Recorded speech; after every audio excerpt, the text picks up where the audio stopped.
Breaking news చూస్తున్నాం. Jani master episode లో మరో కీలక పరిణామం. నార్సింగి పోలీస్ స్టేషన్ కు జానీ మాస్టర్ భార్య సుమలత అలియాస్ ఆయిషా వచ్చారు. ఆమె ఇచ్చిన సమాచారంతోనే జానీ మాస్టర్ ను అరెస్టు చేసినట్లు తెలుస్తుంది. అయితే జానీ మాస్టర్ కేసుపై స్పందించేందుకు ఆమె నిరాకరించారు. ఇప్పటికే ఈ కేసులో బాధితురాలు జానీ మాస్టర్ భార్య పైన ఫిర్యాదు చేసింది. ఈ క్రమంలో సుమలత అలియాస్ ఆయిషా నార్సింగి పిఎస్ రావడం ప్రాధాన్యం సంతరించుకుంది.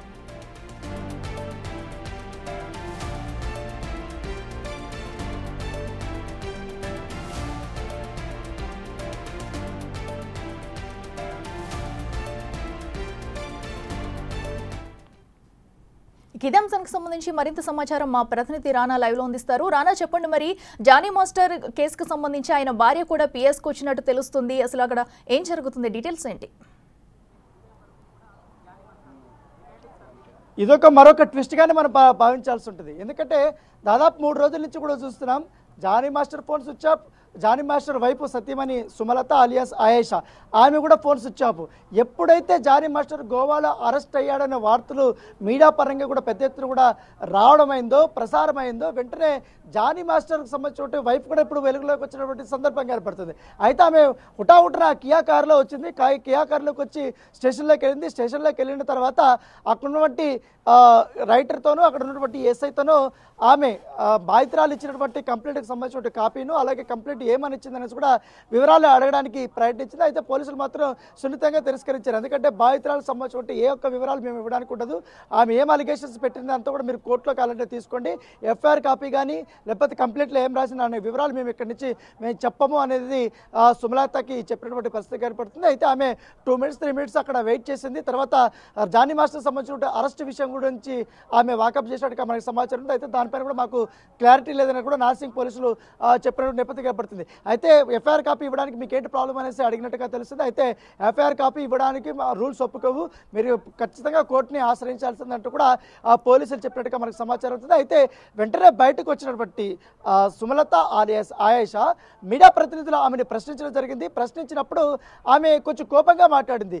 ఎందుకంటే మీ మీద కూడా మేము కేసులు పెడతామనేసి కూడా మీడియా పైన చిందులు వేసినటువంటి పరిస్థితి కనపడుతుంది. అయితే మీడియా ప్రతినిధులు అందరం ఒక క్వశ్చన్ వేశాం, మీరు కూడా బాధితురాల్ని కొట్టారంటే కదా అంటే ఆ విషయం మీద మాత్రం ఆమె దాట వేసింది. దాంతోపాటు నాకు ఒక ఫేక్ కాల్ వచ్చింది, ఆ ఫేక్ కాల్ని నిజమా అబద్ధమా తెలుసుకోవడానికే నేను నార్సింగ్ పోలీస్ స్టేషన్కి వచ్చానంటూ కూడా ఆమె చెప్పినటువంటి పరిస్థితి కనపడుతుంది. పదే పదే క్వశ్చన్ చేసినప్పుడు ఆమె మీడియా పైన చిందులు వేస్తూ కారు ఎక్కేసి వెళ్ళిపోయినటువంటి నేపథ్యం కనపడుతుంది. అయితే ఇక్కడ మరొక ట్విస్ట్ ఏంటంటే జానీ మాస్టర్ హైదరాబాద్ నుంచి వెళ్ళినటువంటి ప్రతి ఒక్క మూమెంటు ఆయేషాకి తెలుసు.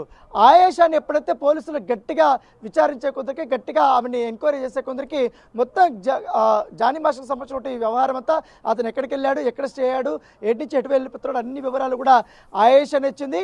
ఆయేషా ఇచ్చినటువంటి ఇన్ఫర్మేషన్ ప్రకారంగానే జానీ మాస్టర్ని బెంగళూరు నుంచి వెళ్ళారు, గోవాకి వెళ్ళి గోవాలో అతను లిఫ్ట్ చేసి అక్కడ స్థానిక ఒక కోర్టుకి వెళ్ళారు. కోర్టులో సబ్మిట్ చేసిన తర్వాత అక్కడి నుంచి పీటీ వారెంట్ తీసుకొని ఇప్పుడు హైదరాబాద్కి వచ్చినటువంటి నేపథ్యం ఏర్పడుతుంది.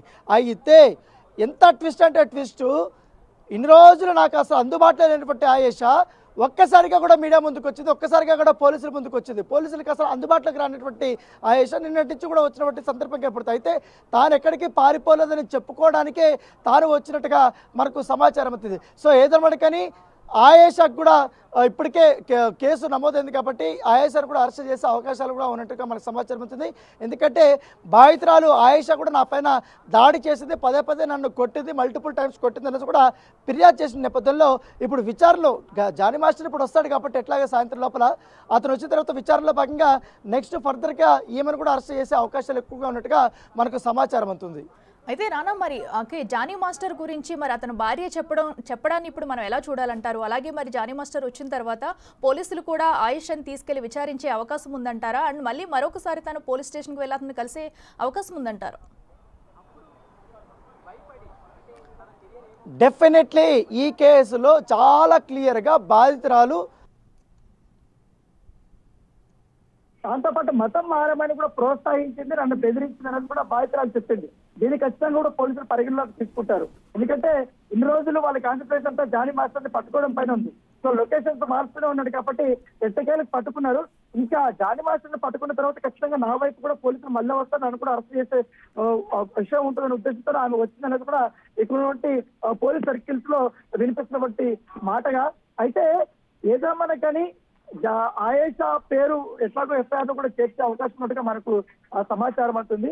ఇప్పుడు విచారణలో తను చేసినప్పుడు నేరం ఒప్పుకుంటాడా లేదా అనేది జానీ మాస్టర్ విషయంలో మనకు తెలియాల్సింది. అతను తీసుకొస్తాడు కాబట్టి విచారణ చేసిన తర్వాత ఆయన రిమాండ్కి తీసుకెళ్లే సమయంలో దాదాపు 3 గంటల 6 గంటలు కూడా విచారించే అవకాశం ఉంది. ఎవిడెన్స్ ముందు పెడతారు కాబట్టి ఆయన ఏం చెప్తారనేది కూడా ఒక ఆసక్తికరమైనటువంటి పరిణామం.